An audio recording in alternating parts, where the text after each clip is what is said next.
بسم الله الرحمن الرحیم. الحمد لله رب العالمین و صلی الله علی سیدنا محمد و آله الطاهرین. قرآن به دل فسرده جان میبخشد، از پرتو خود جان به جهان میبخشد.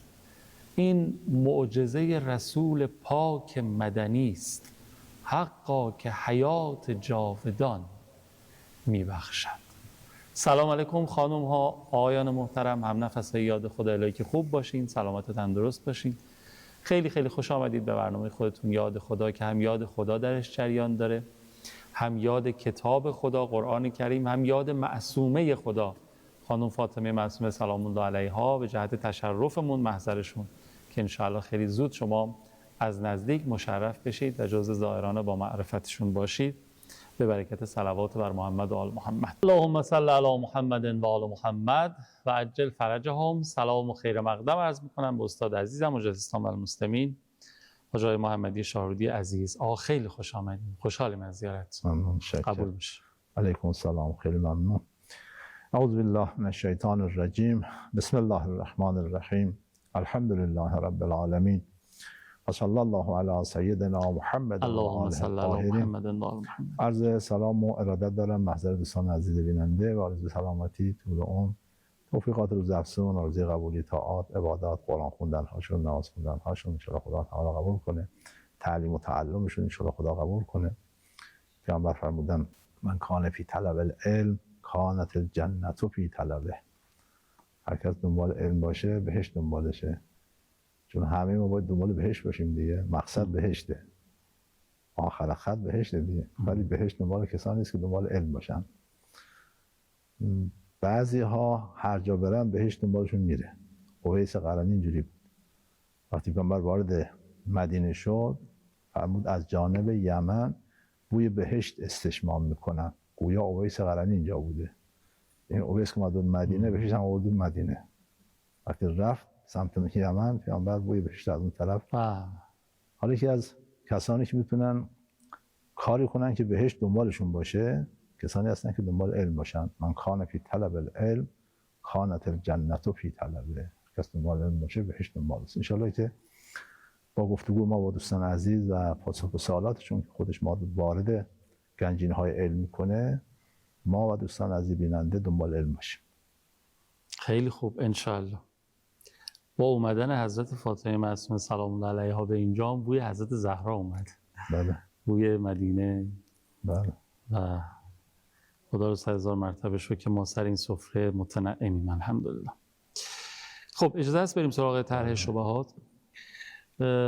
یکی از شبهاتی که پیرامون قرآن کریم مطرح میشه بحث آیات ناسخ و منسوخه. حالا میگن ناسخ رو بحثی نیست، اما آیاتی که منسوخه، اسمش روشه، منسوخ شده، دیگه کار کرد و کاربردی نداره، به جاش آیات ناسخ اومده، اونا تاریخ انقضاش گذشته، اصلا چه دیگه لزومی داشته که تو قرآن باشه؟ اولا باید ببینیم که این نسخ چیه؟ آیا همه آثار و ابعاد آیه نسخ شده یا نه؟ یک حکم اعتباری فرعیش نسخ شده. درست. چون احکام اعتباری هم. این که مثلا این اگر زنی مرتکب فلان خلاف شد مثلا تو خونه نگرش دارید، نه اعتبار دیگه قرار داده. بعدم میگه خب نه دیگه به جای این کار مثلا 100 ضرب شلاق بزنید. آنچه که با نسخ از بین میره اون حکم موقت فرعی اعتباریه. نه حقیقت قرآن، یک حقیقت عینی خارجیه. این قرآن نور است. چند تا آیه هست، یکی از نام‌های قرآن نوره. این آیه هم نوره. این آیه منسوخ هم نوره. نورانیتش به قوت خودش باقی است. قرآن معجزه، این آیه هم معجزه هست. شما همین آیه بردارید اعجاز قرآن به هم میریزه. همین آیه کمک میکنه به اعجاز قرآن. قرآن عالی ترین سخن فصیحه، کسی میخواد فصاحتش رو بفهمه از همین آیه میتونه بفهمه. آثار و برکات فراوان قرآن، مثلا قرآن هدایتگره، این آیه هدایت میکنه، به ما یاد میده که این احکام فرعی، قراردادها، قوانین اگر لازم بود تغییر بکنه تغییر بکنه. شما در مسئله تربیتی که قرآن عمده هدفش تربیته، گاهی ممکنه بخواید برنامه تربیتی عوض کنید. این قرآن میگه عوض کن. اون روشی که قبلا به کار میگرفتید عوض کن، روش جدید به کار بگیر. این میشه نسخ. نسخ روش قبلی. یاد میده به قرآن که این کارو میتونید انجام بدید برای پیشبرد اهدافتون. یعنی یک رویه رو داره تعریف میکنه. بله، یعنی در واقع یک درسی رو میده که این درس اختصاص به اون حکم نداره. قرآن اون آثار تربیتیشو داره. این آیه رو شما بردارید، در فهم خیلی از آیات قبل بعدش نمیتونید خوب قرآن بفهمید. درست.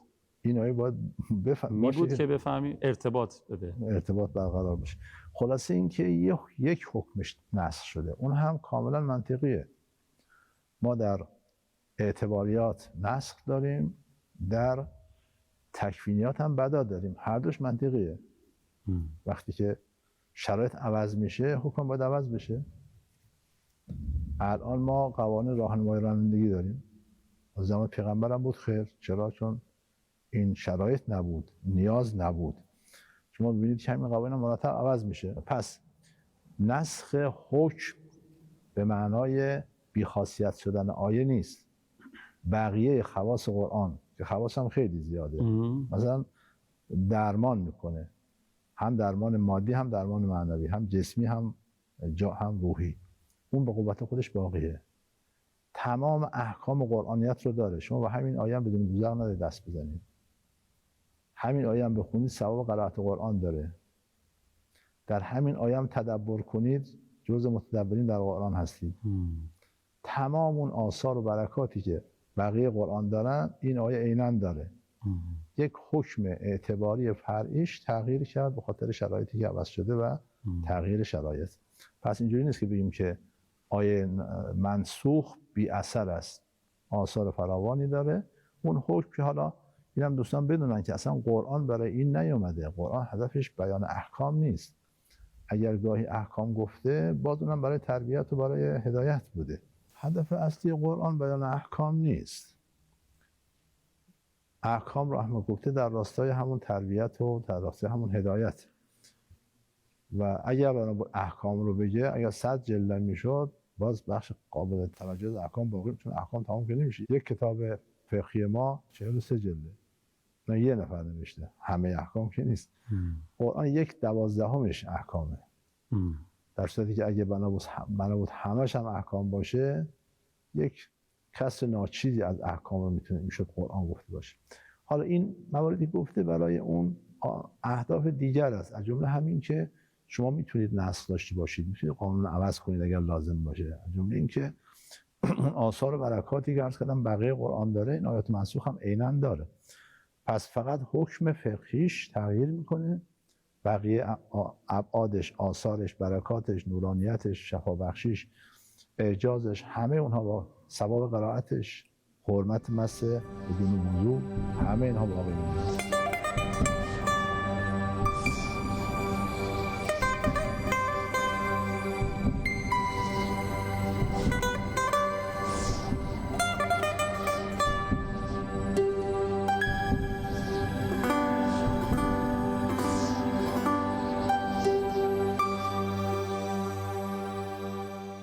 خیلی خوب. حالا همین که فرمودید این آیات که نسخ شده، آثارش، نورانیتش باقی میمونه، خاصیت درمان کنندگیش باقی میمونه، یه شبه همینه. واقعا قرآن شفا دهنده است؟ یعنی حالا برای روح و جان، شفای روح و جان که قابل قبول بماند، اما مثلا برای شفای جسم و اینها کاربرد داره. همینجا اینم اضافه کنم به عنوان یه شبه دیگه که برای رفع سحر و جادو هم واقعا راهگشاست قرآن کریم بهش مراجعه بشه یا خیر؟ این دوتا رو با هم نسبت به درمان، خود قرآن با صراحت فرمود و نزل من القرآن ما هو شفاء و رحمت للمؤمنین. برای مؤمنین. بله، خودش فرمود که شفاست. در نهج البلاغه هم داریم که قرآن شفاست از بدترین دردها که درد نفاق باشه، درد جهل و کفر باشه. پس قرآن در اینکه شفا دهندگیش که تردید نیست. هم خودش گفته، هم روایت فراوان داریم که حالا بعدش من عرض خواهم کرد. بله. پس در اصل اینکه قرآن شفاست. چرا؟ چون خودش گفته و معلومه کلام خدا شفاست. مطلب دوم اینکه قرآن شفا دهنده اون امراض باطنی و امراض روحی و معنوی است که 100%. چون وقتی قرآن با شرک مبارزه میکنه، با نفاق مبارزه میکنه، وقتی نفاق رفت، این درمان نفاق دیگه، بالاترین درمانه. در اینکه اون امراض روحی رو درمان میکنه هیچ تردید درش نیست. اما در امراض جسمی هم باز بله، قرآن امراض جسمی رو هم درمان میکنه. امام صادق علیه السلام فرمودن اگر شما سوره فاتحه الکتاب رو، سوره حمد رو 70 بار بر یک مرده خوندید و زنده شد، تعجب نکنید. در این باره روایت زیاد دارم، همین یه روایت میخواست کردم. بنابراین بله، کلام امیرالمومنین هم هست درمان دردها در قرآن، همون که فرمود درمان بدترین دردهاست که همون کفر و نفاق و جهل اونها باشه. بنابراین حتی درمان بیماری‌های جسمی هم قرآن هست. چنانکه بسیاری از بیماری‌های جسمی ما که حالا بیماری‌های روحی و روانی باشه، اینها با قرآن درمان میشه. انسان فقط قرآن بخونه دیگه دچار اون افسردگی‌ها و نمیدونم دچار اون اضطراب‌ها و دلهره‌ها اینا نخواهد شد. الا بذکر الله تطمئن القلوب. ذکر خدا، که قرآن خودش ذکره. این ذکر آرام بخشه، یعنی اون اعصاب خراب رو درست میکنه، اون اضطراب‌ها و استرس‌ها و دلهره‌ها رو از بین میبره. پس هم بیماری‌های جسمی هم بیماری‌های روحی توسط قرآن درمان میشه. منتها حالا معنی این حرفی نیست که اگه کسی مریض شد میگه خیلی خوب من دیگه پیش دکتر نمیرم، من یه دارو مصرف نمیکنم، اینا خدمت قرآن. نه، اون دارو و درمان خودش سنت خداست، دستور خداست، دستور خود قرآن و معارف اهل بیت علیهم السلام هست. اون جای خودش باید باشه. باید توجه داشته باشیم که در کنار اون دارو درمان مادی و جسمانی یک داروی معنوی هم هست که این دارو معنوی دیگه به بنبست نمیرسه. اون دارو و اون پزشک یه جا میرسه میگه من دیگه کاری از دستم ساخته نیست، این سرطان پیشرفته است و نمیشه درمانش کرد، خود پولتون خرج نکنید مثلا. اما این نه دیگه، میگه مردم من زنده میکنم. این دیگه اینجوری نیست که بخواد اظهار عجز بکنه. ولی عرضم اینه که ما باید سنت خدا رو مراعات کنیم. سنت خدا اینه که انسان وقتی که بیماری داره، وقتی که مثلا پرخوری نکنه. گرچه قرآن گفته کلوا واشربوا ولا تسرفوا ان الله یحب المسرفین. مثلا فرض کنیم که پرهیز داشته باشه.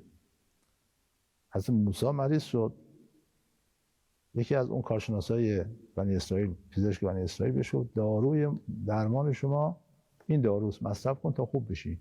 باید خوب بشه. گفت من دعا میکنم خوب میشم، نیاز به دارو ندارم، دعا میکنم خوب میشم. خدا هم بهش وحی کرد اگه تا قیامت هم دعا کنی خوب نمیشی. تو میخوای با دعا سنت ما رو به هم بریزی. پس حرف من باعث نشه که خب به جای اینکه ما بخوایم اون سنت ها رو اجرا بکنیم، دستورات بهداشتی رو اجرا بکنیم، دستورات علمی رو اجرا بکنیم، نه، اونا رو میذاریم کنار، میریم سراغ قرآن. قرآن جای خودش حتما درمانگر هست، حتما شفا میده، بالاترین شفا هست. اما این قرآن سنت های دیگه خدا رو از بین نمیبره. اون درمان بخشی دارو هم سنت خداست. درست. پزشک هم اگه تشخیص درست بده اون هم باز مال سنت های الهی است. نه در واقع وسایلی هست که خود خدا قرار داده برای شفا. همین، نه در عرض همه. اصل شفا دهنده خود خداست در اونها. بله هم بله. تا وسیله که خدا. این دوتا هر دو در عرض همن و نباید یکی جای دیگری رو بگیره. درست. ما میگیم دیگه وقتی که پزشک میفهمه دیگه دعا چه فایده داره، قرآن چه فایده؟ این اشتباهه. یا وقتی قرآن و دعا هست من برای چی برم پزشک؟ هر دوش اشتباهه. دو تا باید هر سنت های الهی هستن، هر دو باید جای خودشون به کار گرفته بشن تا درمان حاصل بشه. و اینم که عرض میکنم تاکید میکنم برای اینکه بعضی خیال میکنن که اگر پزشک درمان کرد اون دیگه به قرآن ربطی نداره، به دین ربطی نداره، به خدا ربطی نداره.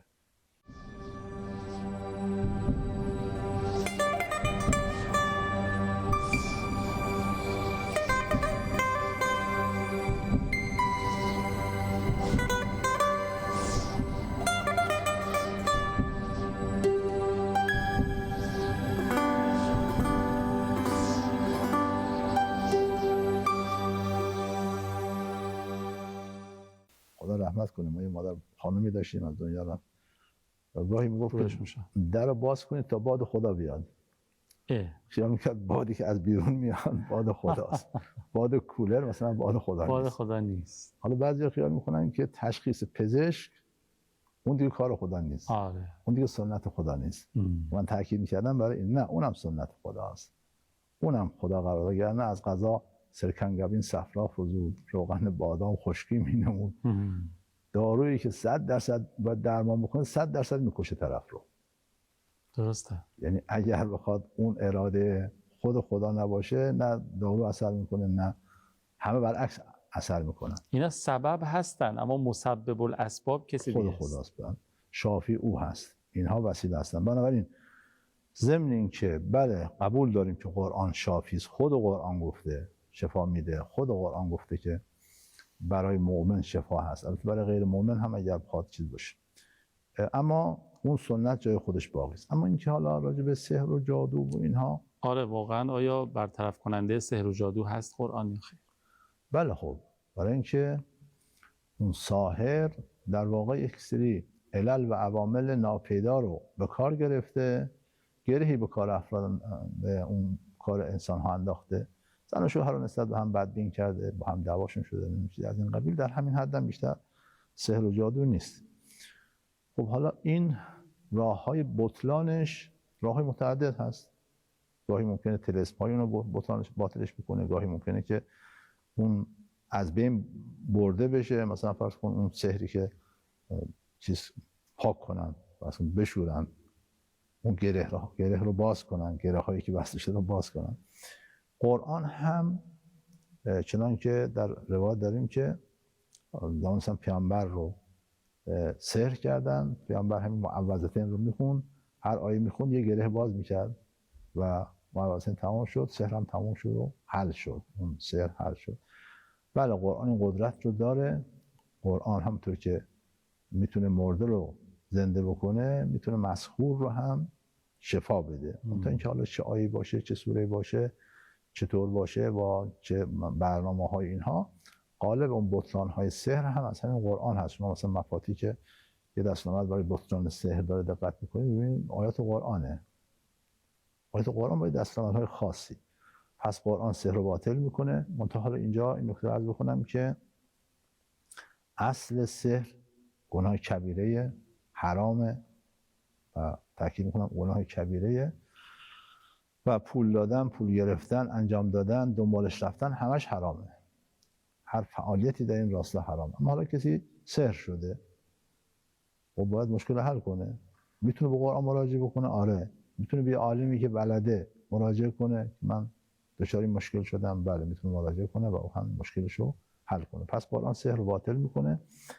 اگر ما برای بطلان سحر به روایات مراجعه بکنیم، حالا مفاتی مثال زدم که یک دست عمل هست، مثلا برای دفع شیاطین جن هست، برای باز شدن بسته شده هست، چه از این قبیل تو مفاتی هست.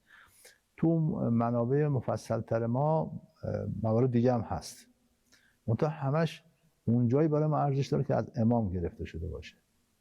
بعضی ها بافته‌های ذهن خودشون رو و ذوقیات خودشون رو، اونها رو مبنا قرار میدن، دکون باز کردن برای اهداف خاص خودشون، اهداف مثلا فرض کنید اقتصادی، بهترین‌هاش اغراض اقتصادی، پناه بر خدا، ولی بقیه‌شون که اغراض خیلی شیطانی دارن. خب اونا رو ما نمیگیم. اون آیاتی که امام فرموده این آیه سحر رو باطل میکنه، برای این بطلان سحر از این آیه استفاده. این آیه مثلا برای فلان درد خوبه. بله اینا خوبه. خیلی ممنونم استاد محمدی شارودی عزیز. من فرمایشات قبل‌تر شما من یاد جمله انداخت از ارنست رونان، اینو بگم بعد شما یه دعایی مختصر با توجه وقت محدود برنامه بفرمایید و تموم کنیم. ارنست رونان دانشمند مشهور فیلسوف شهیر فرانسویه.